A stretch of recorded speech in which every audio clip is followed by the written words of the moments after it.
Hello, Vikings, and welcome. I'm Russell Lee, one of your Viking enrichment lecturers, and today we together are going to take a virtual tour of the Great Lakes in North America. This is one of the most unique, amazing, and beautiful areas anywhere on Earth. This is a lecture that you might see on a Viking Oceans itinerary, such as In the Wake of the Vikings or Eastern Seaboard Explorer. Before we start, I want to try something different today to make this a little bit more fun and interactive. So throughout my presentation, I'm going to be throwing out various trivia questions to test your knowledge of both the natural world and the Great Lakes in particular. If you want to participate, you want to use that section on the right of your screen, which is called Ask Your Question. A couple of things. Number one, I will give a shout out to the first person who answers a question correctly. And if you want to participate, go ahead and leave the flag under the category to question to presenter to make sure that I see it. And also, if you want to make sure that you don't have to type your name and location in every time, just register in the upper right-hand corner. Okay, got that clear? Now, this is just for fun. There are no prizes other than household bragging rights, which may be important to you. And if you don't want to participate, then don't bother. Just sit back, relax, and cruise in comfort. So, are you ready to hear a great story? Let's get started. Welcome to the natural world, which we're celebrating this week. We're going to zoom in on an area of North America, specifically the Great Lakes. Now, for those of you who aren't familiar with this part of the world, let's go over a little bit of geography. The Great Lakes are part of the border between Canada and the United States. On the Canadian side, you have a couple of provinces, Ontario and Quebec. On the American side, you have several states that border the Great Lakes, including, not all, Wisconsin, Illinois, Michigan, Ohio, New York, etc. Okay, let's go back out to our plain map. Now, the Great Lakes together, the five of them, constitute the largest group of freshwater lakes by total surface area. In other words, if you looked at it flat on a map, it is about, in square miles, the same size as Great Britain. Now, if we took this map of the Great Lakes and we overlaid it on Europe, you could see how big this footprint is. It goes all the way from the Atlantic coast of France to the eastern coast of Germany and all the way from top to bottom of the French continent. So we are talking huge. Going back to our map, I gave this little statistic very specifically that this is the largest group of freshwater lakes by total surface area. If you go by volume, the Great Lakes are the second largest group by volume. And this leads me to my first trivia question. If the Great Lakes together by volume are the second largest lake in the world, what is the world's largest freshwater lake by volume? That's your first trivia question. Let's go ahead and start a timer. Okay, so I'm going to give you 10 seconds. I figure that's enough time that you can type something into the response field, and not so much time that you can Google it and cheat. We'll see how that works. Somebody may challenge me on that. Okay, so the correct answer is Lake Baikal in Eastern Europe. Lake Baikal is the largest lake on Earth by volume. And as you can see here, it barely beats out the Great Lakes. Together, Lake Baikal is about 22 to 23% of the world's total surface fresh water. That means like lying on lakes as opposed to in underground aquifers. Whereas the Great Lakes provide about 21% of the world's fresh water. So between these two lakes, you're talking about almost half of the surface fresh water anywhere on Earth. That's pretty impressive. Okay, let's go back to our map. You can identify the five Great Lakes by the acronym HOMES, or HOMES. That stands for Huron, Ontario, Michigan, Erie, and Superior.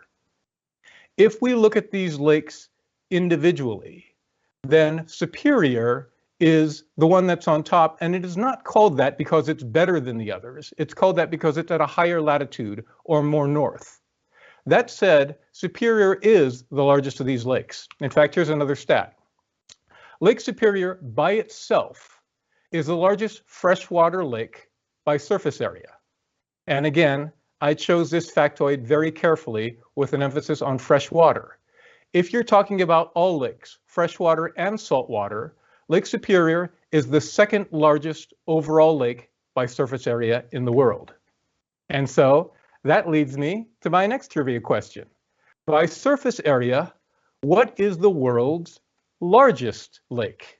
Again, here's the timer. And while we're doing that, I'm going to give credit to David in San Francisco, who correctly guessed Lake Baikal correctly. Congratulations, David. You have household bragging rights. Okay, getting on to our second question. If you answered by surface area, the Caspian Sea, you are correct. Coincidentally, that is also in Eastern Europe. And in this case, the difference between the Caspian Sea and Lake Superior, it's not even close. The Caspian Sea is about 4 times as large as Lake Superior.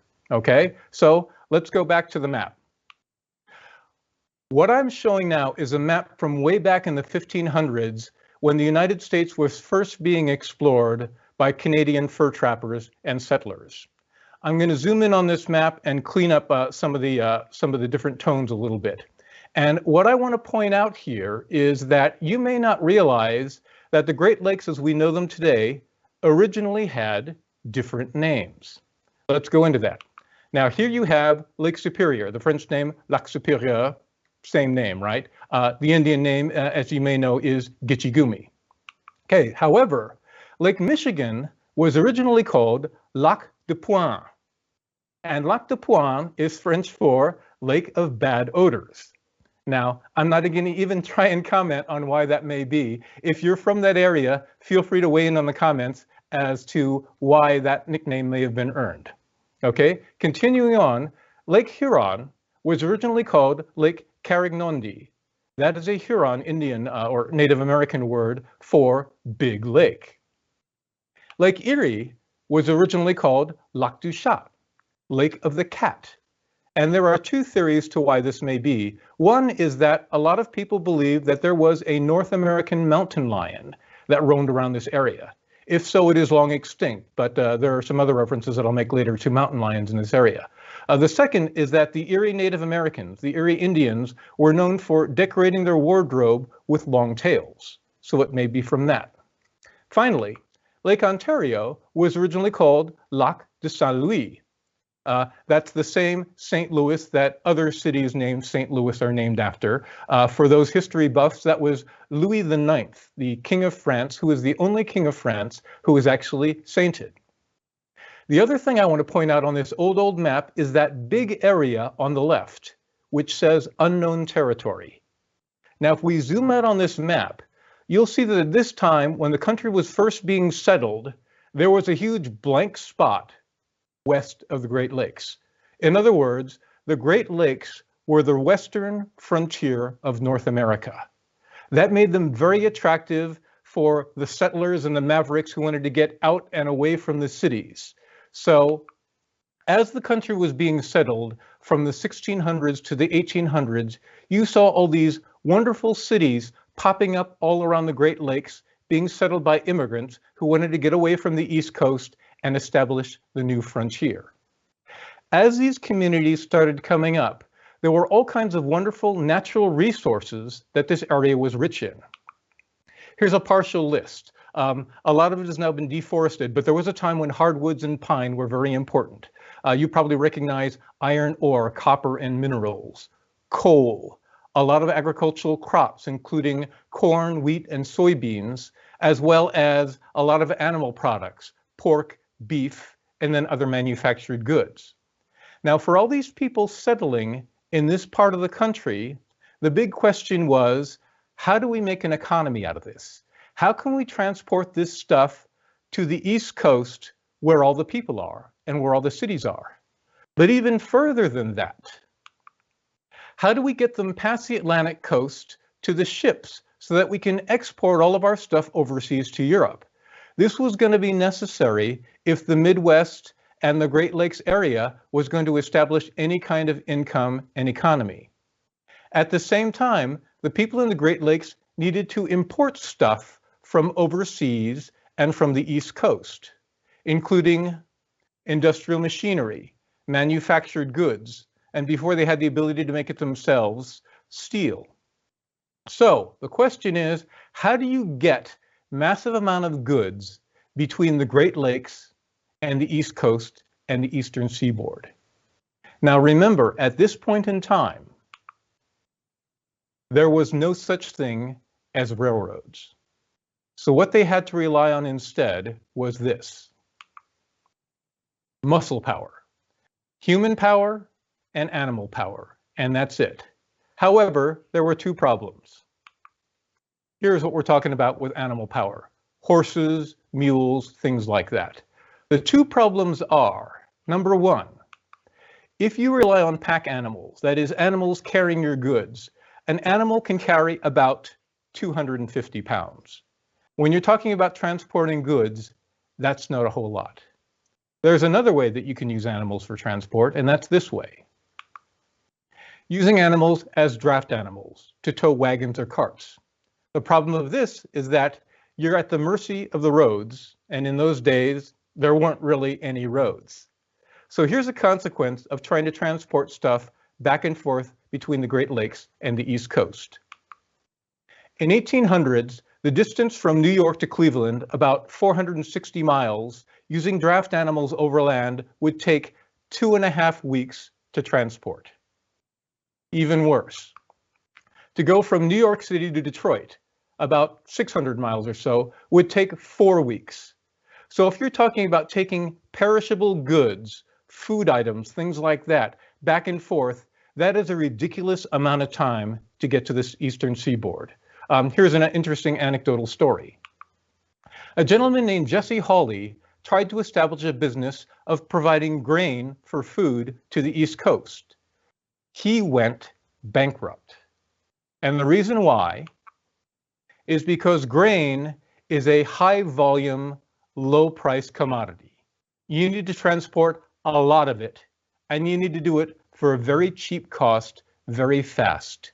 It was costing Jess Hawley more to transport his grain to the East Coast than he could sell it for, so he lost money. And so to continue this side anecdotal story, here's a question for you. Not a trivia question, just a question of interest. You had all this area around the Great Lakes, especially the Ohio Valley, that was growing all this grain. They couldn't use it themselves. They couldn't ship it. So what on earth did they do with it? Well, the answer is they made whiskey, a lot of it. And that's how all these areas became great fermenters and distillers, especially with the whiskey trade. And again, continuing this side story, the whiskey trade got so big that it got the notice of Washington, D.C. And back in 1791, right after the Revolutionary War, somewhere in George Washington's government got the bright idea of taxing whiskey in order to finance the costs of the Revolutionary War. This was the first time that the new nation had imposed a domestic tax on a domestic product. Now, needless to say, one of the main reasons for the Revolutionary War was people tired of unfair taxes. So you can imagine how this went over. This brought rise to the Whiskey Rebellion, which actually almost crippled and tore apart this country when it was first established. George Washington actually had to send his troops from Washington out to the Midwest to quell it. But all these anti-tax people were instrumental in causing John Adams to lose his re-election and Thomas Jefferson being elected as the third president of the United States. There's a little bit of history for you. And in fact, one of the first things that Jefferson did after he came into office is he repealed the whiskey tax. Very smart. But let's get back to our main story. It was dawning on people that the best way to ship bulk goods from the Great Lakes to the East Coast was going to be by water. If you can put this stuff on water and ship it, that removes 90% of the weight of the goods that you're carrying. That is going to be huge. So let's revisit our map. Here once again is the eastern seaboard that the Great Lakes are somehow trying to get out to. However, there is a huge barrier between the Great Lakes and the eastern seaboard. And it is this. It is called the Appalachian Mountains. And if we zoom in on the Appalachian Mountains, we see that this is a huge mountain range, 400 miles inland, about 1,500 miles from north to south, pretty much encompasses the entire United States as it was known there. It is a barrier range, meaning that without a pass, you can't get across it. And there are only 5 places in the entire Appalachians where a wagon could get across. Now, quite coincidentally, one of those 5 places where there was a gap just happened to be between the Great Lakes and the Hudson River, which took you down to New York. Okay, so this brings me to my next set of trivia questions. Those of you in the area should know this like the back of your hand. This entire mountain range, as we know, is called the Appalachians. Look at this gap that I circled in yellow. The mountains to the north of this gap. What is the name of those mountains? And as you're here, I will give credit to, it looks like Carola and Bill in the US, who were the first to guess correctly, Caspian Sea. So congratulations on that. Okay, the mountains north of this gap are called the Adirondacks. Adirondack is a Huron word for eaters of trees. They actually use this term to make fun of their fellow Native Americans, the Algonquians, because the Algonquians did not practice agriculture. Because they did not grow their own crops, when it was a particularly harsh winter, they had to eat tree bark. So the Adirondacks are named after the eaters of trees. Okay, continuing, next trivia question. Again, we've got this gap. The Adirondacks are to the north. Obvious next question. What is the name of the mountains to the south of this gap?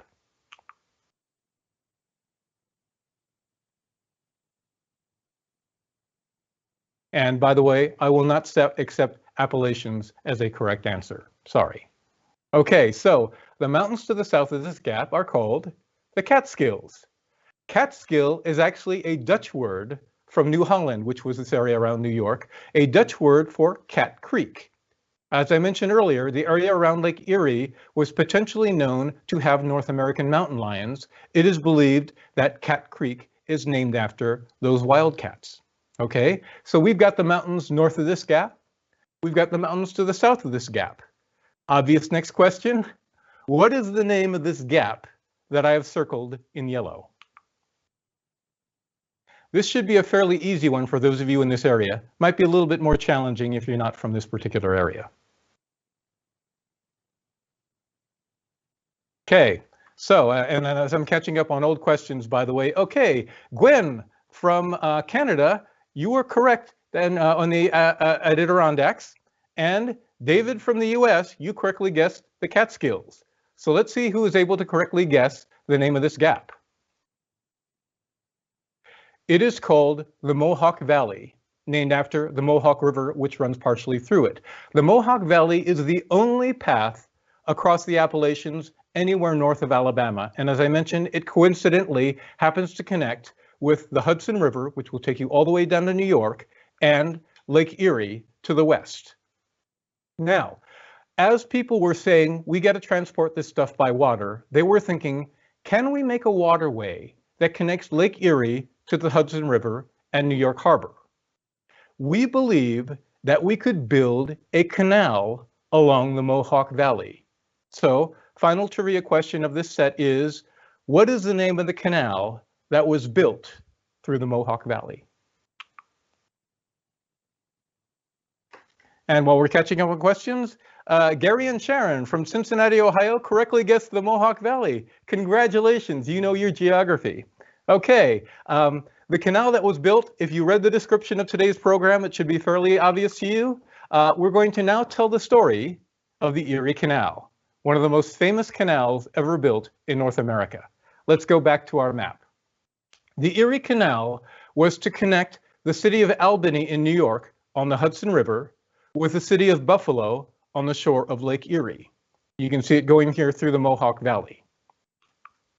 The idea of a canal through this area came about way back before the United States was ever a country, from the acting governor of New York, the Brit, Cadwallader Colden, who first made a passing reference to improving the waterways of Western New York.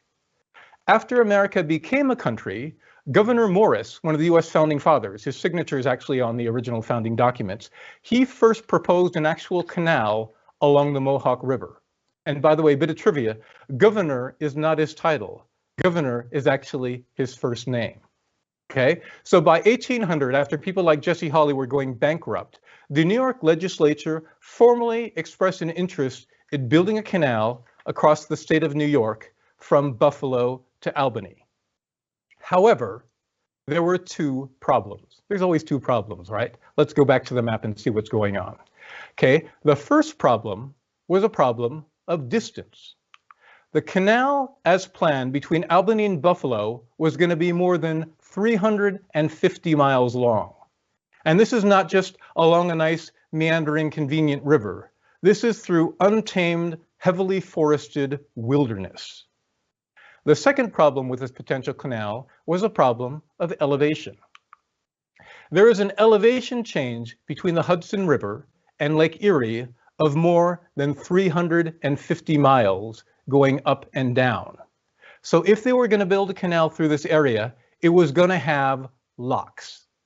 Now here's a quick review of locks for anybody who needs a catch up on that. Okay, a lock is what you have when you have two areas of water that are of different heights. You can see in this drawing, the area on the right is a higher elevation than the area on the left. So what you do is you create basically a water elevator or a lock. So the boat enters the lock at the same height that it came from. The water level in the lock is lowered to the lower elevation. The lock is reopened and the boat can continue on its way. In order to go uphill, you do the exact opposite. You keep raising and lowering the water levels in the lock.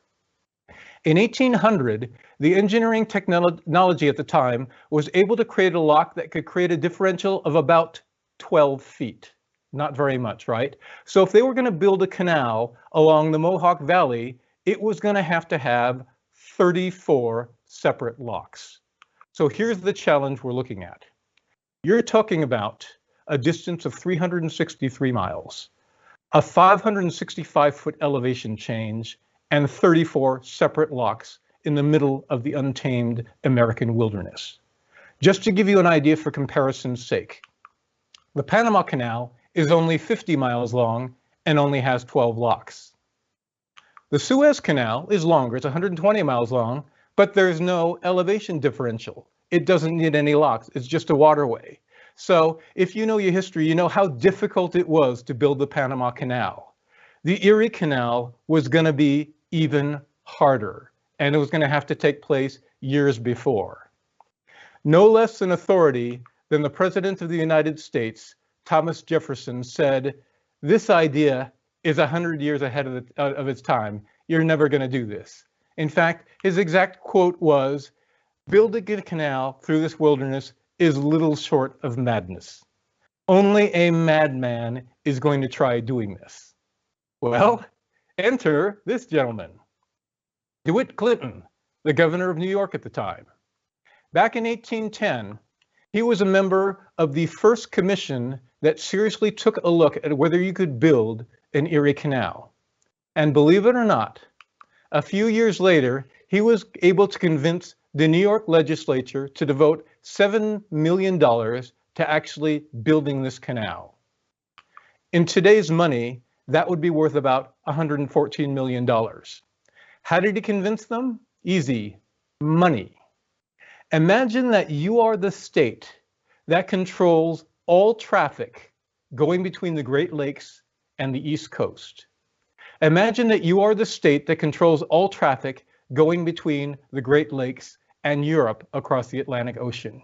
You take a little bit of toll here, you take a little bit of import and export duty there, and you are going to get a whole lot of money. That's how he got their okay. But it was still a foolhardy project. In fact, it was referred to at the time as DeWitt's Ditch or Clinton's Folly. Nevertheless, for the next 7 years, the Erie Canal was constructed. Now, at the time, as I mentioned before, you relied entirely on human and animal power as well as water power. You are talking about boring a tunnel or a canal or a channel through limestone and mountains.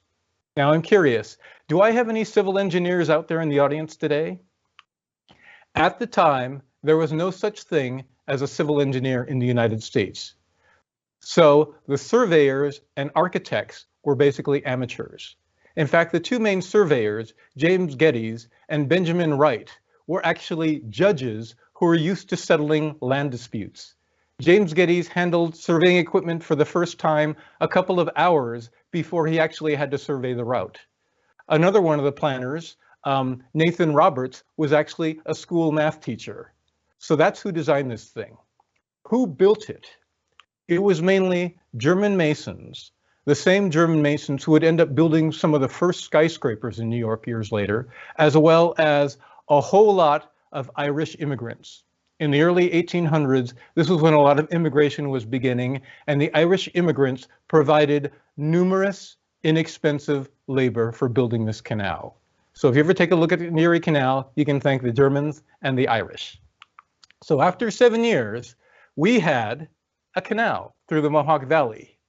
To this day, it is considered one of the most important works of civil engineering and construction in the history of engineering, as well as the most successful and influential human-built waterway in North American history. Quite an amazing feat for 1800. In fact, to this day, the Erie Canal remains the second longest canal in the world. Now, I hear your spidey senses going off, and you are correct. That leads us to the next trivia question. If the Erie Canal is the second longest canal in the world, what is the longest canal in the world? And by the way, Linda, who did not indicate her location, put Erie Canal. Thank you for reading the description and answering correctly. Congratulations to you. Okay, the longest canal in the world is not in Eastern Europe, it is in China. It is the Grand Canal that connects Beijing with Hangzhou. Where the Erie Canal is 363 miles long, the Grand Canal is almost 3 times as large and was actually first built in the 5th century before the Common Era. It only has 138-foot elevation change, so it only has 24 locks, but you can still go out and see it today. Anyway, getting back to our main story. So, on October 26, 1825, the Erie Canal officially opened for business. It was celebrated with a celebration called the Wedding of the Waters, in which DeWitt Clinton took some water from Lake Erie and poured it into New York Harbor. At the other end, Judge Wilkinson poured Atlantic Ocean water into Lake Erie. So what this symbolizes, in a nutshell, is that two bodies of water, the Atlantic Ocean and Lake Erie, that were never meant to have contact with each other, were suddenly connected. There were some good sides to that, and there were some bad sides to that. We'll talk about the bad sides later. For now, we're going to talk about the good sides. So as they dug out this entire 363-mile-long channel, that became the Erie Canal, what did they do with all of that dirt? Well, they piled the dirt up along the side, and that became a towpath. Because of the way the first barges were carried down the Erie Canal was by mule. As I mentioned, 90% of the barge's weight was carried by the water, so you don't have to feel sorry for the mules. They were carrying hardly any weight. And so they would haul barges up and down the Erie Canal, and they actually had specific laws about what happens if two oncoming burros confront each other, who has the right of way, etc., like that. So the Erie Canal succeeded beyond anybody's wildest dreams. First of all, you had what was expected, the freight boat traffic, which was the bulk of the traffic going through. The Erie Canal was able to cut the time between Buffalo and Albany in half. That was huge for people trying to transport goods. Now, what the builders of the Erie Canal did not realize was another huge source of income, and that's going to come very close to home for people like you and me who love cruising. And by that I mean passenger boats. Passenger boats were hugely, hugely lucrative, and nobody expected that because The alternative to a passenger boat at this time was a bumpy, crowded, hot stagecoach going over a non-paved road for 363 miles. What would you rather do? Drive in a crowded, horse-drawn bus or ride on a nice cruise ship where you're out with a cool breeze in the air, right? You and I already know the answer to that. Okay, so that caused a huge success. In fact, within the first year, the tolls from barges using the canal exceeded the actual cost of the construction debt, and more than 40,000 passengers traveled the length of the Erie Canal. Within 3 years, the customs duties that New York was gathering on overseas ships coming in and out of New York Harbor were more than the entire budget of the United States federal government. So the state of New York by itself was able to fund the entire federal government other than interest on the national debt. And within 12 years, the entire $7 million construction loan for the Erie Canal was completely paid off. This thing was successful beyond its wildest dreams. The Erie Canal is what turned the cities of New York and Buffalo into two of the richest cities in North America. Not only that, but it turned New York State into the richest and most lucrative state in the entire United States. Well, with a success like that, you can guess what's coming next. Zooming in on the map, all these planners started saying, wow, how can we connect all the rest of these lakes to this great Erie Canal system? Now, if you know your geography, you know that Lake Michigan and Lake Huron are naturally connected by the Mackinac Strait. Lake Huron and Lake Erie are naturally connected by the St. Clair River and the Detroit River. But there are a couple of lakes that aren't as easily connected. One of them is a connection between Lake Ontario and Lake Erie. Let's zoom in on that. If you look at this close-up map, you see Lake Ontario at the top, Lake Erie at the bottom. The United States is a territory on the right, Canada is the territory on the left. And I hear you saying, wait a minute, Russell, I see right here on this map, there is a waterway that goes from Ontario to Erie. However, there is an obstacle that prevents you from bringing a ship from Lake Ontario to Lake Erie. So your next trivia question is, what is that obstacle? Why can't you sail from Ontario to Erie by river? And catching up on our questions, Carolyn Bill from the Step in the US guessed the Grand Canal in China. You actually called it the Grand Channel, but I'll accept the Grand Canal. Good for you. That was probably one of the hardest questions on this entire thing. Okay, so why can you not sail from Ontario to Erie by river? Well, there's a little thing in the way called Niagara Falls. Niagara Falls is a drop of 167 feet. In fact, these falls carry 85,000 cubic feet per second. You are not going to bring a ship down this river, let alone try to bring a ship up this river. Okay, here's what I'm talking about. Let's look at an elevation map. You've got the Atlantic Ocean on your right, and you've got the 5 Great Lakes on your left. And this elevation map, by the way, shows you how deep some of these lakes are to tell you why they are so huge in volume. Okay, as you can see, the biggest elevation change over all of this 360 or so feet is right here between Lake Erie and Lake Ontario. All told, it's a 210-foot elevation change, of which, as I mentioned, about 170 feet of that is taken up alone by Niagara Falls. But as we know, for these enterprising North Americans, when you need to get through a place that you can't normally get through, you build a canal. So next trivia question, what is the canal they built to bypass Niagara Falls? And catching up, Maureen in Atlanta, Georgia, you guessed Niagara Falls. Congratulations. Hopefully you've been there all the way from Atlanta. It is a beautiful, gorgeous, spectacular sight.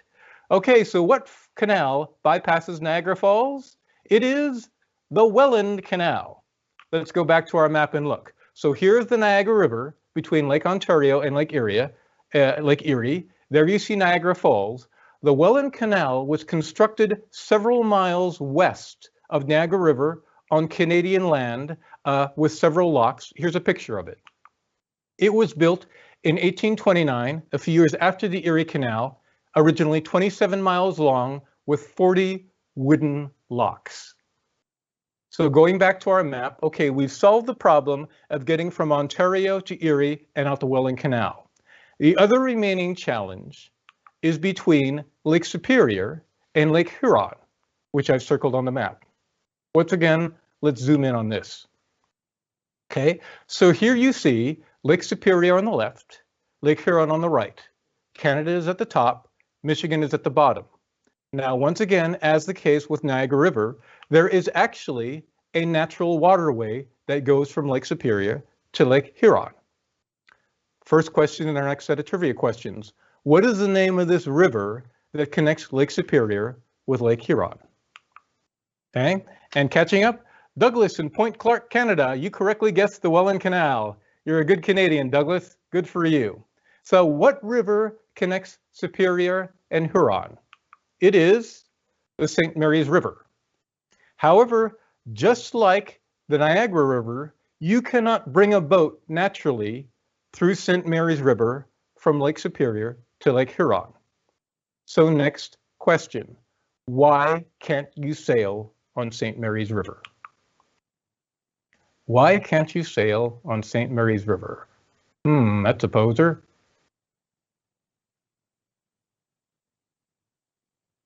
And the correct answer is very similar. You have a rapids or a waterfall that are called St. Mary's Rapids. But again, going back to our little mantra, when you can't get through a place, what do? You build a canal. So they built a canal to bypass St. Mary's Rapids. Next trivia question, what is the name of that canal? What canal bypasses St. Mary's Rapids to get from Lake Superior to Lake Huron?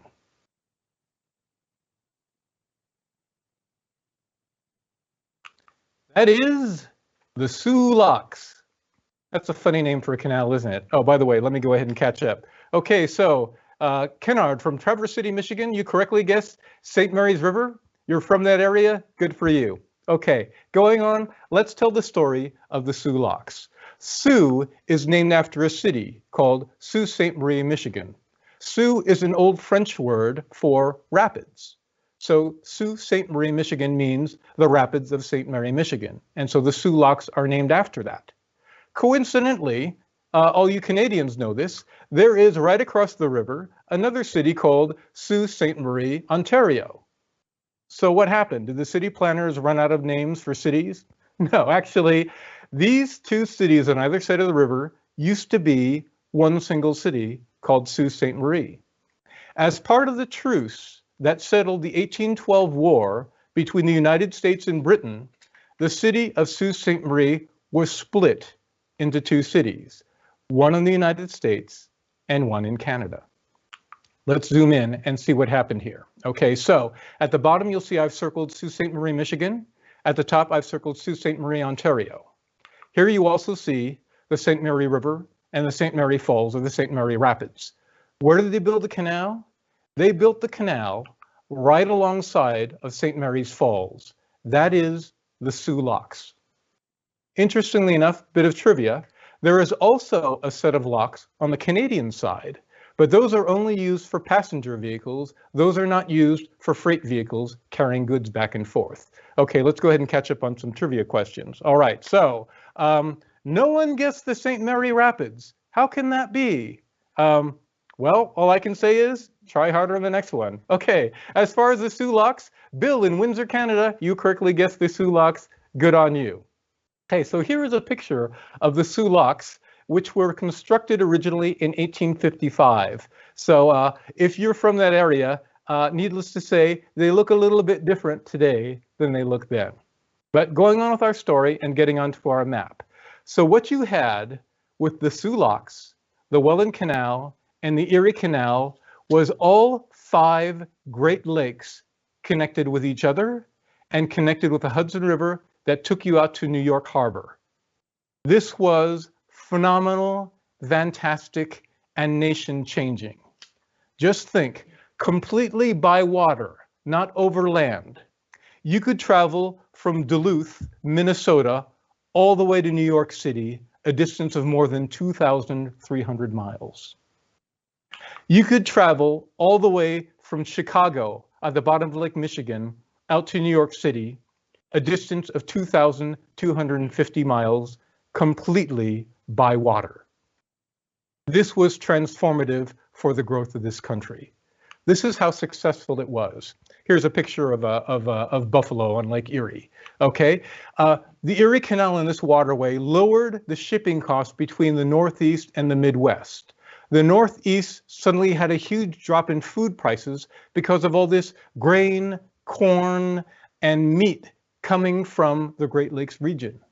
In turn, the Midwest got all this great machinery and manufactured goods much cheaper from the East Coast in Europe to keep building their industry and their economies.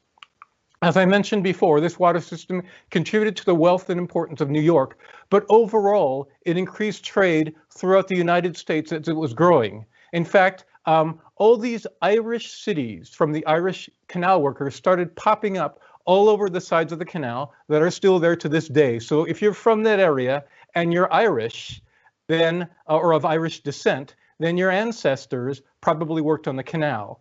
It also enabled the immigration farther west and basically opened up the great frontier, the Great Plains and the far west. The Erie Canal enabled the westward expansion. Even more than that, this helped establish the United States because it opened up all the overseas European markets to all these Midwestern farm products. Europe became a huge importer of United States Great Lakes grain and meat. This helped repair the rift between the United States and Britain as the country was emerging, made America known to Europe, and increased trade between the US and China. It was fantastic. Now, I'm going to pause here and say that I would be remiss, I tell you, if somewhere during a talk about the Erie Canal, I did not stop and share one of the most famous and well-known songs from American folklore. And so, pardon me this indulgence. In fact, I would ask if you would like, please sing along, because the truth is, you're not on a cruise ship, nobody's around you, they can't hear you. Okay, so you ready? 3, 2, 1. I've got a mule, her name is Sal, 15 miles on the Erie Canal. She's a good old worker and a good old pal, 15 miles on the Erie Canal. Next verse. 3, 2, 1. We hauled some barges in our day, filled with lumber, coal, and hay. We know every inch of the way we go, from Albany to Buffalo. All right, give yourselves a hand. That was a nice break. Hopefully that helped wake you up. Now, ironically, if we continue on our story, that song, which is actually called Low Bridge, was written by Thomas S. Allen in 1905, long after the Erie Canal was past its heyday. So Thomas Allen was actually singing and writing about days long past. What caused the Erie Canal to become obsolete? Well, I alluded to this in a previous slide, but here it is again. It was the railroad. With the building of the railroads in the 1800s, you suddenly had an alternative overland path other than pack animals and draft animals that could carry huge amount of freight fairly rapidly. It was huge competition for the Erie Canal. So in order to adjust, the Erie Canal had to keep increasing its capacity. Okay, we talked about the Erie Canal carrying barges of various sizes. These barges had to keep getting bigger and bigger. So how big are we talking about? Well, in order to understand that, let's go over the 3 basic dimensions of a ship or a boat. The first dimension is length, from front to back, from stem to stern. The second dimension is what you call beam or width. It is from left to right or from port to starboard. The third dimension, which is the most important one for our discussion of barges, is this. It is called the draft. It is the distance from the water line to the bottom of your boat or ship. This basically tells you how deep your bucket can be, and therefore how much you can fill it. Okay, so let's revisit the Erie Canal. When it was originally built as Clinton's Ditch, the canal could carry a barge draft of 3.5 feet. That's not much. That's a little bit more than a yard. That's a little bit more than a meter. Years later, 20 years later, they enlarged it and almost doubled the amount of draft to 6 feet. 50 years after this, they had to enlarge the canal again in order to accommodate a boat draft, again, almost doubling it, of 10 feet. Okay, let's look at that capacity another way. So, when it was first built, a barge in the Erie Canal traveling through a lock could carry about 250 tons of freight. By 1910, that had more than tenfold increased because the locks were expanded to be able to carry 2 barges, each able to carry about 1,500 tons each. That is a huge amount of freight. And if we go on with our story, we'll see that those other 2 canals that composed the Great Lakes Canal System also had to enlarge. The very first Welland Canal in 1829 had a depth of a little bit under 8 feet. They built a second Welland Canal, increased it to 9 feet. They built a third Welland Canal, increased it to 14 feet. And even in the 1900s, they built a fourth Welland Canal that increased the depth to a whopping 27 feet. So as you can see, the Welland Canal today looks very, very different from the Welland Canal as originally built. Going on, if you take a look at the Soo Locks through time, again, you will see that the Soo Locks today bears almost no resemblance to the Soo Locks as originally built. But even as the canal builders were constantly enlarging the size of the canals, the barge builders were one step ahead and kept enlarging the size of the barges. So let's take a look at that. The original barge, as I mentioned, was about 3.5 feet in draft, could carry about 30 tons. They got larger. They could carry 75 tons, still 3.5 feet. They got larger, could carry 100 tons, still 3.5 feet. In the second half of the 1800s, they finally increased, as I said, the ditch and the barge. There are even more recommendations made to enlarge the barges further to an 8-foot draft, to a 10-foot draft, capable of carrying 1,000 tons or 33,000 bushels of wheat. And basically, these barges broke the system. The Erie Canal could only be enlarged and deepened so much. In a way, it was a victim of its own success. As I mentioned, there were all these Irish towns that popped up alongside the Erie Canal. Those communities prevented the canal from being widened even further. And with the infrastructure and engineering in those days, there was only so much they could keep rebuilding it and rebuilding it. It's kind of like your favorite old car. You know, you keep changing this and that to keep it going, but pretty soon it just gets obsolete. And that's exactly what happened to the Erie Canal. So going back to our map, the Great Lakes region was faced with this huge problem. With freight increasing and needing to compete with the railroads, how can we get our goods back and forth from the Atlantic Ocean and the Atlantic seaboard? Well, quite interestingly, there is another route from the Great Lakes to the Atlantic Ocean. And that route is right here. I've just marked it in red. So my next trivia question is, what is the name of this river?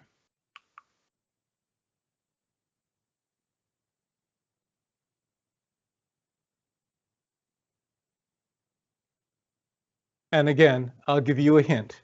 If you read the description of today's lecture, it should be fairly apparent to you. The name of this river is the St. Lawrence River. And that brings me to the last part of my story, which is the story of the building of the St. Lawrence Seaway. Okay, let's start by talking about the St. Lawrence River. The St. Lawrence River is actually the primary drainage outflow from the Great Lakes Basin into the Atlantic Ocean. It is about 1,900 miles long, and at its biggest, it discharges almost 600,000 cubic feet of water per second into the Atlantic Ocean. A huge, huge amount of water. This is a major river. So you're probably thinking, if you're like me, good grief, why didn't they just use this river in the first place instead of building this gigantic canal system? Well, the answer is because the St. Lawrence River has an interesting situation that the Erie Canal did not have. The St. Lawrence River forms the international border between Canada and the United States. So anything you do on this river has to have the approval not of a single state, not even of a single country, but of two different countries. So this was a very, very unique challenge. It was way back at the end of the 1800s that the idea of building a canal or a seaway through the St. Lawrence River was first broached. In 1897, a commission assembled, voted in favor of constructing a waterway. They looked at it and they said, yes, this is feasibly possible. This is economically possible. So the United States and Canada put together an international joint commission. Now, the United States was all in favor of a St. Lawrence Seaway. You can see on this graphic, I've marked that by the green circle around the United States flag. Green means yes, hooray, green light. However, Canada was opposed to the Seaway. And you can see that by the red mark around the Canadian flag. Red for stop, no, don't go.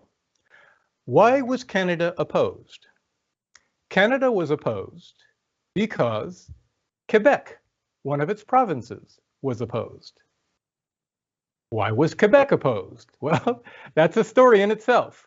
Let's take a look at the map again. Okay, here you see the Canadian province of Quebec, which is the province that the St. Lawrence River is in. Let's zoom in and take a look at this route between the Great Lakes and the Atlantic seaboard through the St. Lawrence River. Here I've circled the area of the Great Lakes. When you're talking about a freight ship on the Great Lakes, you're talking about a very specific kind of freighter. Here's a picture of this freighter. These freighters are normally US built. They are built and designed specifically for traveling between the 5 Great Lakes. They are not robust enough to go out onto the Atlantic Ocean. My next trivia question for you, what do you call this kind of ship that is constructed to go on the Great Lakes? I'm looking for a very specific industry slang term for this. And catching up, Linda was correctly able to guess the St. Lawrence River on our last trivia question. Congratulations, Linda. In the meantime, what do you call this kind of ship? This ship is called, coincidentally enough, a Laker, right? Okay, even if you didn't know, you could hazard a good guess with that. Okay, continuing on the trivia question, take a good look at this photo of this Laker. This Laker is probably one of the most famous ships in North American pop culture history. So, next question for you is, what is the specific name of this Laker?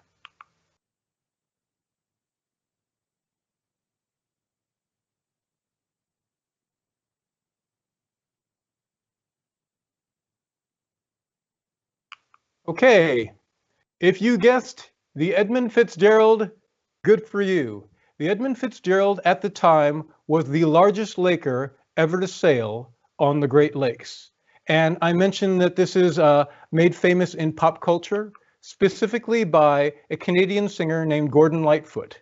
The Edmund Fitzgerald was lost with all hands in 1975, and a year later, Gordon Lightfoot wrote a song called The Wreck of the Edmund Fitzgerald. If you've ever heard it or haven't listened to it in a while, give it a listen. It is a beautiful sea chanty song. Okay, so catching up. Gwen in Canada correctly guessed Laker. Good for you. That was another one of the harder questions. Okay, let's go back to our map and look on. So we've talked about the Lakers on the Great Lakes. As I mentioned, there's a different kind of freight ship that is built for going out of the Atlantic seaboard on the Atlantic Ocean and crossing over to Europe. These are too large to go in the Great Lakes. Here is a photo of one of these kinds of ships. So my next trivia question is going to be, what do you call this kind of ship? And I'll give you a hint. I will not accept the answer, freight ship. It's again a very industry-specific slang term for the kind of ship that goes out on the eastern seaboard in the Atlantic Ocean as opposed to a laker that goes out on the Great Lakes. These ships are called salties for salt water, okay? So, Bill in Windsor was correctly able to guess the Edmund Fitzgerald, Windsor, Canada. Thank you, Bill. Let's go back to our map. So you have the lakers that are built to go on the Great Lakes. You have the salties that are built to go out on the Atlantic Ocean and the eastern seaboard. At some point along the route of the St. Lawrence River, all the freight from one kind of ship has to be transferred to another kind of ship. And that point happens right here in this little red circle. Okay? So next trivia question, what is this location between the salties and the lakers? What is that location on the St. Lawrence River?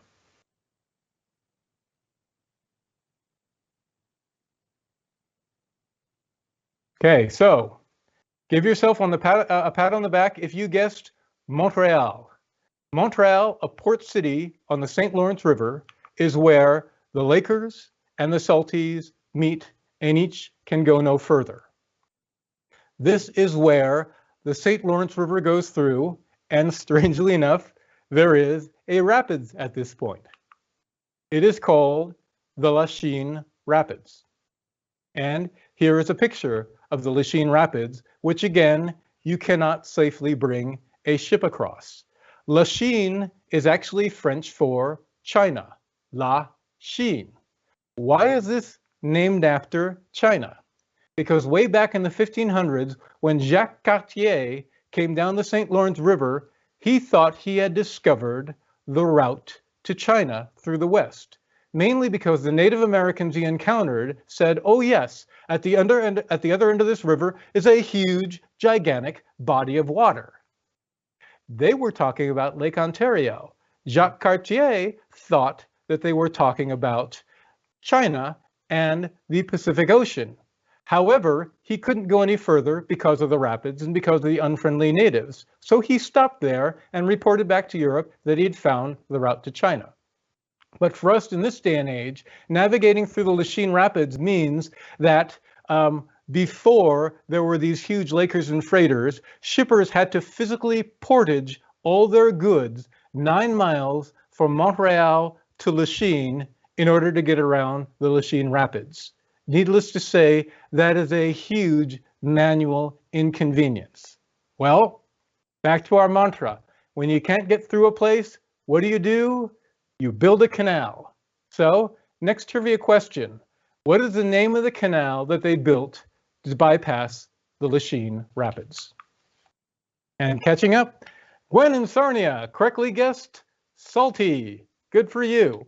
And Sylvia in Whitby, Canada, correctly guessed Montreal. You guys are batting 1,000. This is great here. Thank you for your interest. I have to say that this interactivity really helps me because, as I've mentioned before, it beats babbling out into cyberspace. Okay, so what canal bypasses the Lachine Rapids? It is the Lachine Canal. How about that? Okay, so going back to our map. Here are the Lachine Rapids. The Lachine Canal was actually built at the time directly through downtown Montreal, and that little waterway allowed barges and ships to not have to take stuff off and portage it over land. The Lachine Canal, continuing on, was built in 1825, originally about 9 miles long. It had 7 locks. It was deepened in the 1840s. But if we take a look at it a little bit later in time, the Lachine Canal is basically what made Montreal. It made Montreal into the New York equivalent of Canada along the St. Lawrence River. Everybody going from the Atlantic to the Great Lakes, back and forth through the St. Lawrence River, had to go through Montreal, through the Lachine Canal. Montreal became hugely rich, hugely important, and hugely famous. And that is a very, very long-winded way of saying that Quebec was opposed to a St. Lawrence Seaway. And the reason why is because widening the Seaway would possibly eliminate the need to transfer cargo between Lakers and Salties in Montreal. There goes Montreal's economy. Even if it didn't, it would create the opportunity for other port cities to compete to load ocean-bound freighters other places along the length of the St. Lawrence River. And therefore, Montreal would lose its economic importance. Quebec overall would lose its economic importance. So Quebec said no St. Lawrence Seaway. Therefore, Canada said no St. Lawrence Seaway. This impasse continued until after World War II. After World War II, the world changed. It was the age of industry, development, population of big cities. So there were two considerations. First, Canada was creating iron ore like crazy, and they needed a cheap way to haul it from Quebec and Labrador out to not only steel plants on the Canadian and American port cities, but also overseas. They suddenly saw the value of having a seaway through the St. Lawrence River. But even more important than that, Canadian cities were developing like crazy in the population boom after World War I, the roaring 20s, and they needed more hydroelectric power. This was the age of electrification of major cities. And if you can bring dams through major rivers, we talked about the St. Lawrence River carrying about 600,000 cubic feet of water per second. If you could build dams and hydroelectric power plants through there, you could power a lot of places. So they revisited the issue. In 1930, there was a proposal to improve the canal system and developed hydroelectric dams. This time, no surprise, Canada was in favor suddenly. You can see that by the green ring around the Canadian flag. Well, wouldn't you know it? All of a sudden, the United States was against a St. Lawrence Seaway. Go figure. Don't you hate when that happens? Okay, why was the US suddenly opposed? The US was opposed because the US Congress was opposed. Why was the US Congress opposed? Because of their constituents. All of a sudden, everybody in the United States whose trade and livelihood was threatened by a St. Lawrence Seaway said, no, we don't want that. We're talking about the Atlantic and Gulf Coast harbors. We're talking about the internal waterways, including the Erie Canal. We're talking about the railroad associations. Anything that was going to take business away from them was not a good idea. So all of a sudden, the for and against flipped between the United States and Canada. Okay, well, they kept negotiating and kept negotiating. In 1938, the United States and Canada resumed negotiations. So the Prime Minister of Canada, Mackenzie King, and the President of the United States, Franklin Roosevelt, came up with a handshake executive agreement to build joint hydroelectric and navigation works along the length of the St. Lawrence River. However, this proposal failed to be approved by the US Congress. It had a majority, but it did not have a 2/3 majority for the reasons that I just stated. So at this point, something very interesting happened in our story. Canada considered developing a St. Lawrence Seaway alone. Now at this time, this idea suddenly seized the imagination of the Canadian public. This was a time when Canada was increasingly breaking away from Great Britain, its mother country, and asserting its own national identity. And so the idea of a St. Lawrence Seaway gave rise to this huge ground of national pride that was called St. Lawrence nationalism. In fact, this time was just a few years before Canada would adopt its own flag, the famous red maple leaf flag they have now. So this was when Canada was saying, we want to be our own nation standing on our own 2 feet. And so given that, the current Prime Minister of Canada in 1951, Louis Saint Laurent, came to the then President of the United States, Harry Truman, and said that Canada is no longer going to wait for the United States. In fact, Canada Parliament authorized the founding of a St. Lawrence Seaway Authority to build a St. Lawrence Seaway alone. Now, needless to say, this lit a fire under the United States. The United States suddenly said, well, wait a minute, we're in everything. We're in charge of everything. We can't let Canada do this alone. But they needed one last kick in the pants. And the kick in the pants came in the form of a small dam, the Moses Saunders Power Dam, one of the hydroelectric plants. That was going to be built along a part of the St. Lawrence River that had New York on one side and Canada on the other side. Because this dam would change the water level of the river, it had to, by law, be approved by both countries and would require bilateral cooperation. That was the final kick in the pants the United States needed to change its stance. So, in 1952, there was an International Joint Commission that recommended the approval of the joint construction of the dam. Right about this point in 1952, there was a regime change. Harry Truman was out and Dwight Eisenhower was in.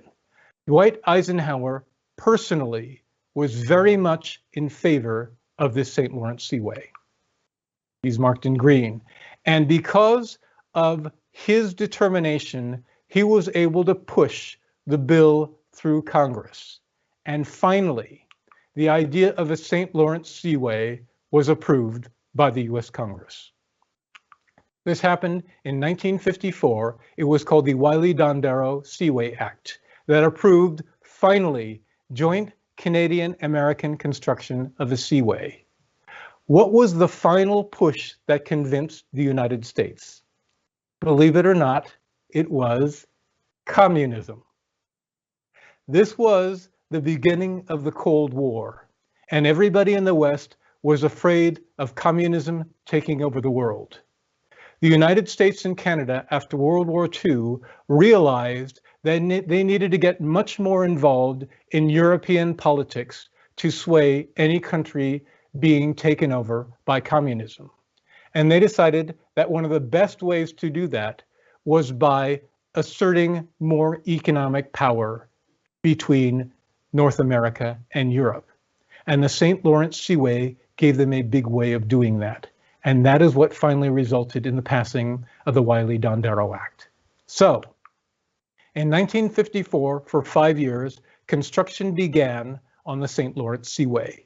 This was a huge project, almost $500 million. Canada footed more than $300 million of that cost.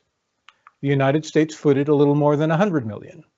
In addition to that, Canada committed another $300 million to improve the Welland Canal, which was the last step necessary to connect the Great Lakes to the St. Lawrence Seaway. Now, you may look at this and think this is a little bit unfair.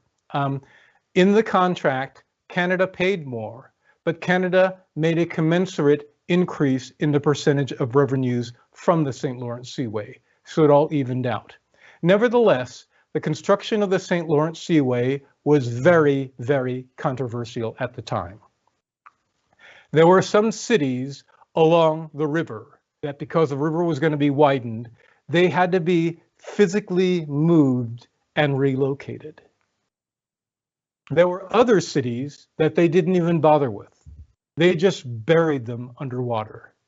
So there are entire communities, old historic cities, graveyards, cemeteries that today lie at the bottom of the St. Lawrence Seaway under tons of concrete.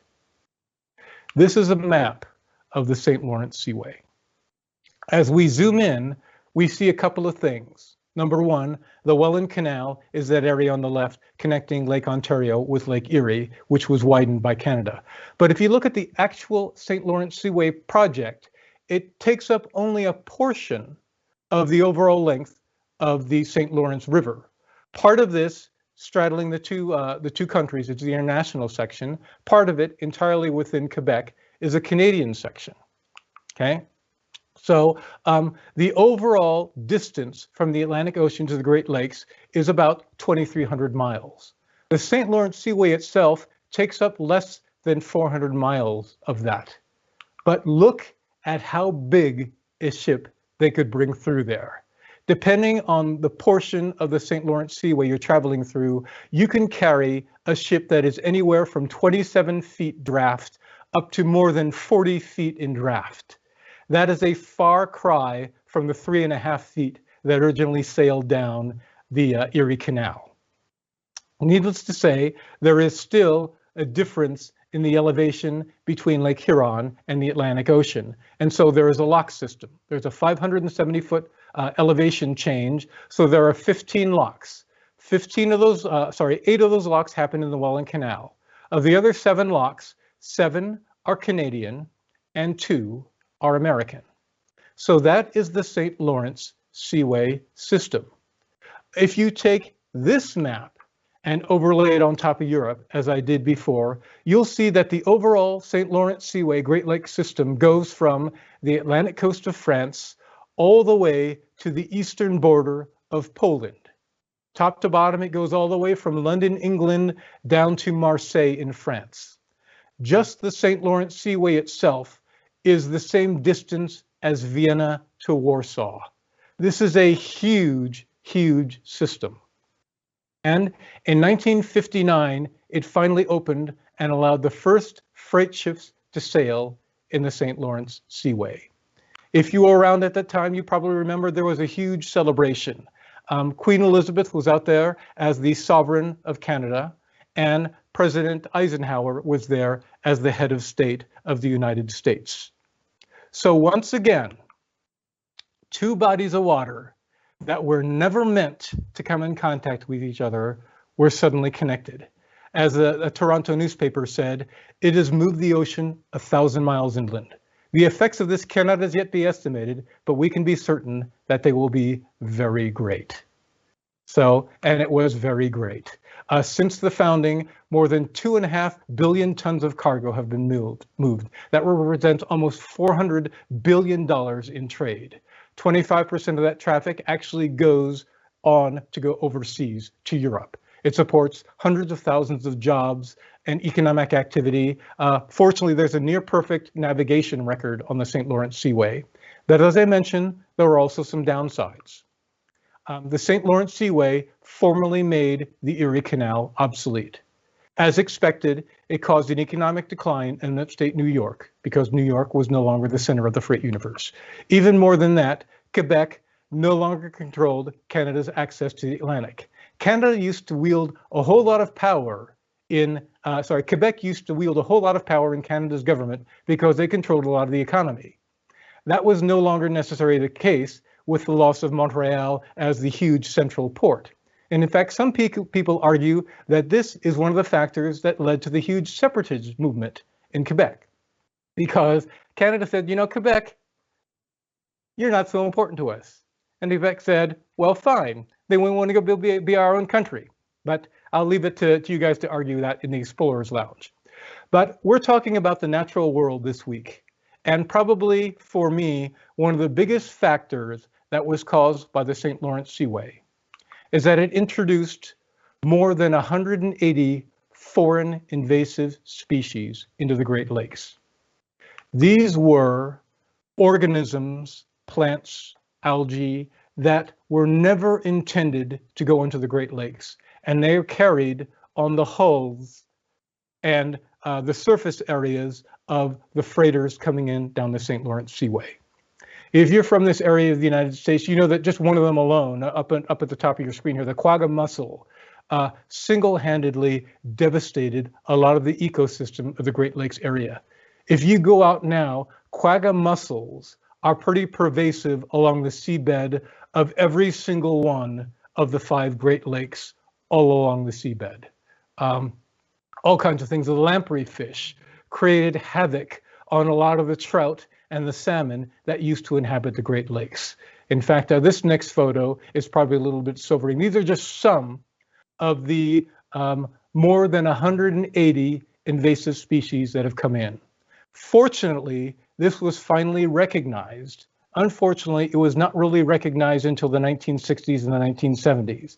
But thanks to things like the Clean Water Act, now every ship coming in and out of the St. Lawrence Seaway, its hull is entirely scrubbed to prevent invasive species. However, a lot of the damage is already done.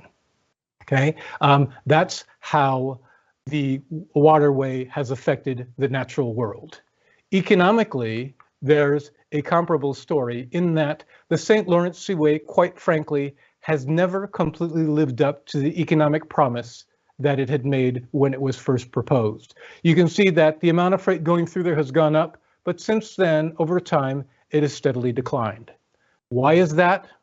Same reason as the Erie Canal, the size of the ships.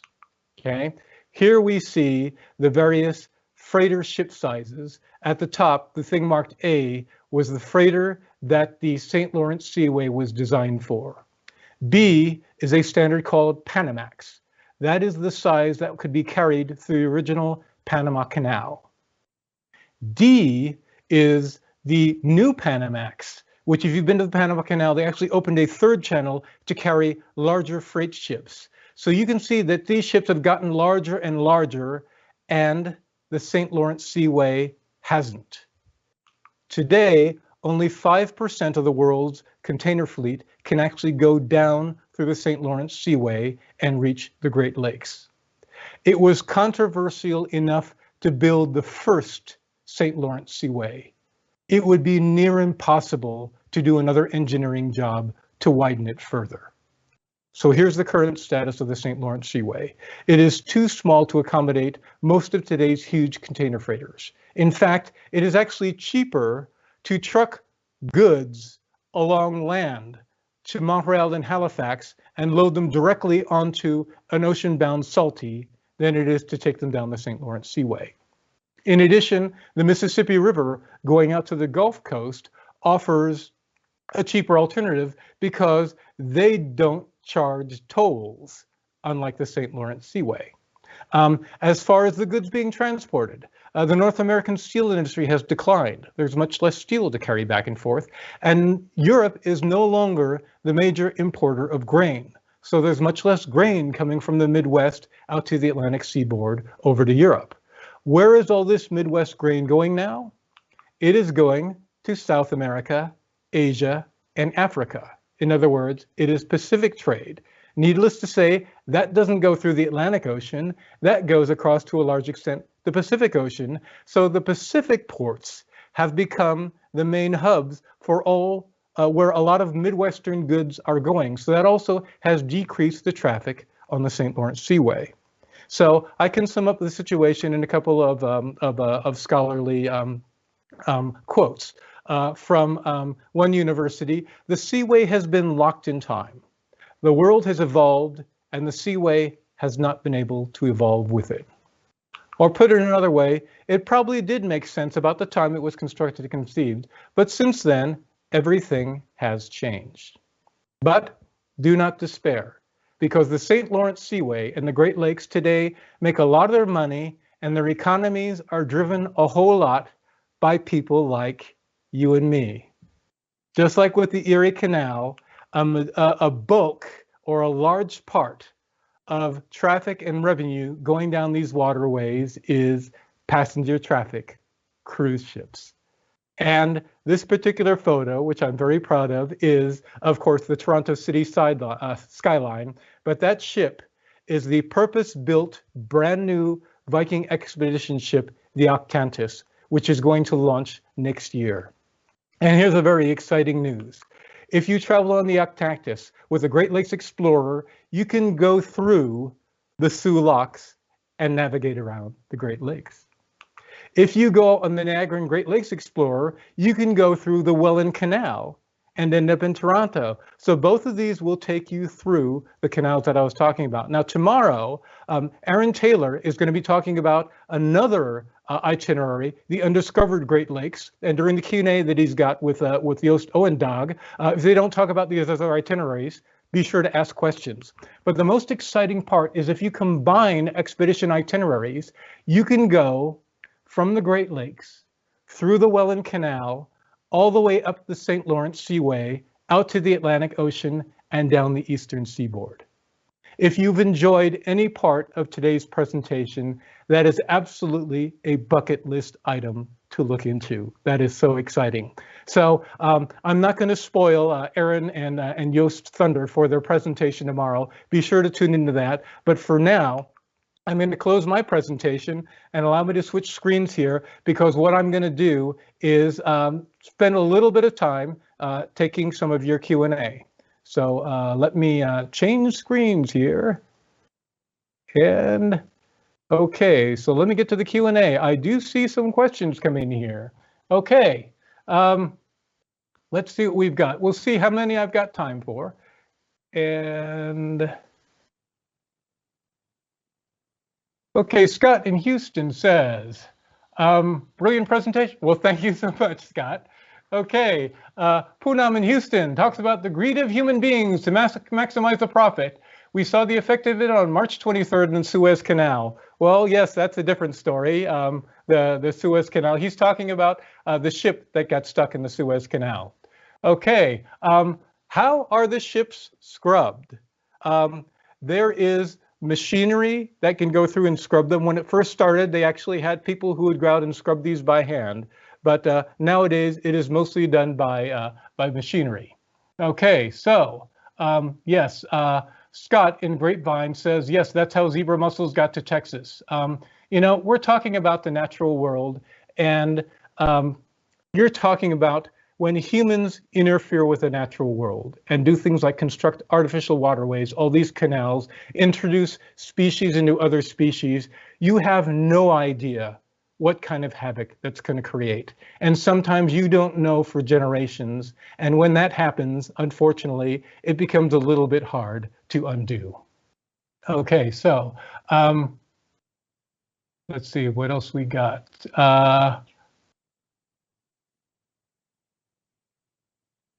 Let's see. Yes, okay. Carol and Bill say 13 locks in Canada and 2 locks in the United States. Yes, that's true. If you talk about the 8 locks on the Welland Canal plus the 5 locks in Canada, then you get those. Okay, and then there's 2 locks in the United States.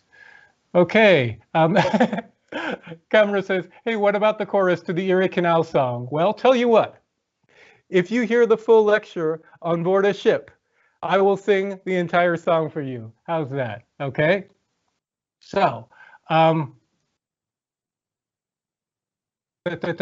were the canals shut down while they were made larger? Was traffic stalled while they were made larger? You know, this is the whole issue of how do you manage making a change to an airplane while it is in flight. Yes, it was renovated so many times, they had to occasionally shut down sections of the canal, widen it, and go down the chain like that, just like you would a highway.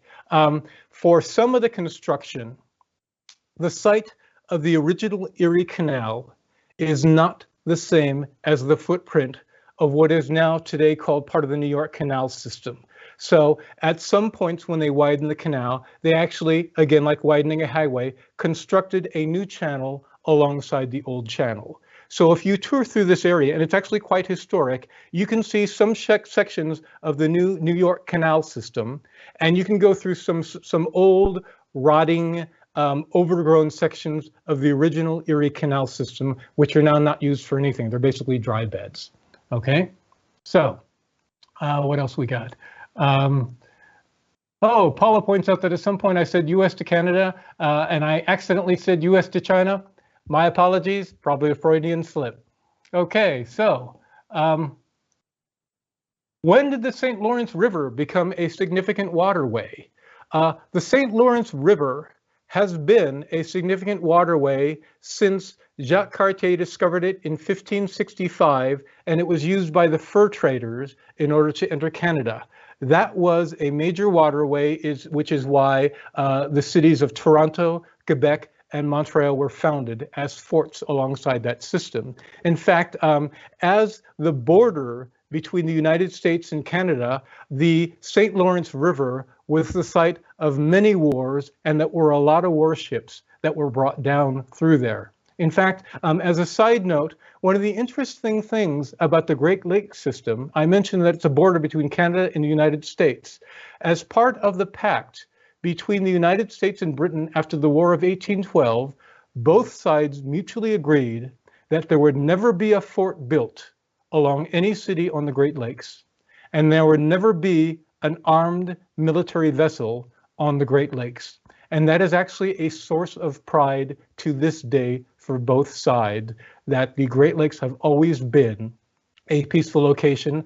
Not true with the St. Lawrence River. So the St. Lawrence River became a major waterway. Okay, let's see. Deb and Gary say, yay Buffalo, yay all of those. Okay, aha. Okay, Shelley in Chicago, in answer to my original question about why was Michigan called Lake du Puan, or Lake of Smelly Odors, she says that Chicago and Lake Michigan is rumored to be a local Indian word for smelly swamp or onion swamp. Okay, so it's quite possible that it was not some kind of mean stink, but just a natural pungency that caused Lake Michigan to be called Lac du Puan. So thank you very much for that. Okay, so Lynn, were engineers from Ireland empowered to build the canal? Unfortunately, I do not know the answer to that, but my guess would be that because America was completely composed at that time of immigrants, that the Germans probably did not have a monopoly on planning these canal systems. They probably relied on anybody who was an office holder who had some kind of expertise to do that. So I certainly would not rule out the Irish immigrants. I will say that the German masons, as these master builders, probably did more of the supervising, and the Irish who came over as laborers were probably more of the laborers on the system. Okay, so Colleen in La Crosse. Hello, Colleen. As a person in the Great Lakes region, I'm wondering if we can anticipate a day when water from the Great Lakes may be diverted to supply fresh water to areas of the country experiencing water and supply shortage issues. Wow, what a timely question, Colleen. As you know, the United States is about to have a record-breaking heat wave on top of a drought in the western part of the country. Now, to revisit, go a little bit upstream from Colleen's question, the Great Lakes today provide about 50 million people in the United States and Canada with fresh water. It is, as I said, 21% of the world's entire surface freshwater source. So it is a huge source of fresh water. It is very, very important to economy. That said, there has been, since time immemorial, a battle in the United States over diverting this water elsewhere. Could water ever be used elsewhere in the United States? Well, first of all, I will say never, because you do not know how global climate change is going to change the economy over the next 50 years. But there are two major obstacles. Number one is the Great Lakes region, because of this controversy, actually passed a bill that was signed by President Bush several years ago that said water can never be diverted from the Great Lakes without the approval of every state that surrounds one of the Great Lakes and the two Canadian provinces.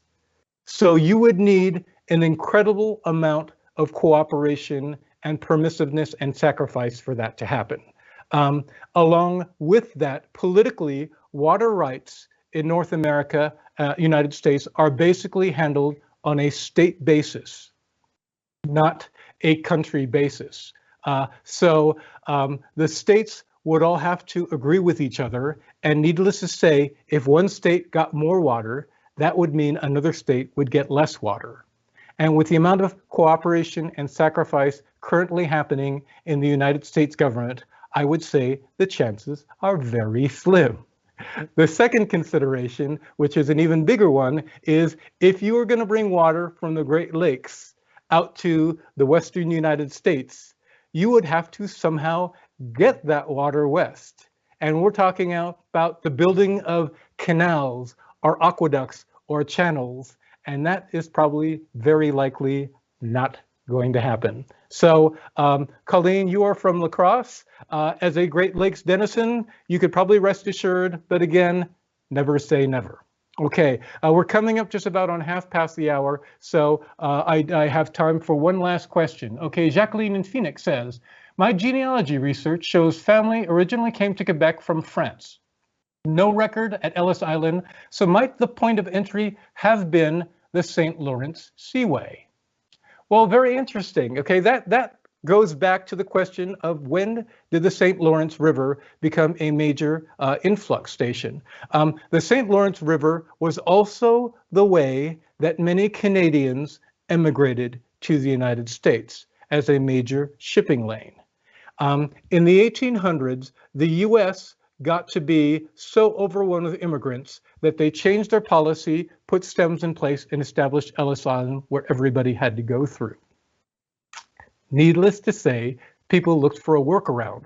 It was possible to go down the St. Lawrence River into Canada, and from Canada cross over into the United States, bypassing Ellis Island.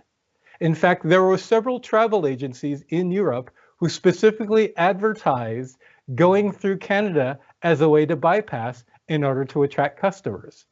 It wasn't until like the late 1890s, 1894, that the US finally got wind of this and started stationing immigration officials in Quebec, Toronto, Montreal, and major ports of entry to stop people from sneaking into Canada and going into the United States. So the short answer to your question is, yes, it is almost certainly true that your ancestors, if they came into Canada and they did not go through Ellis Island, they came in through the St. Lawrence River.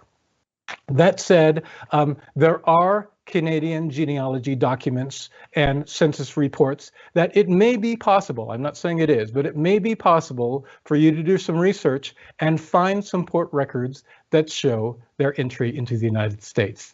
Okay, so on that happy note, as I said, be sure if you enjoyed today's presentation to stay tuned tomorrow for Aaron Taylor and Jos Owendag talking about some of the itineraries that Viking will actually take you out onto the Great Lakes. Very exciting.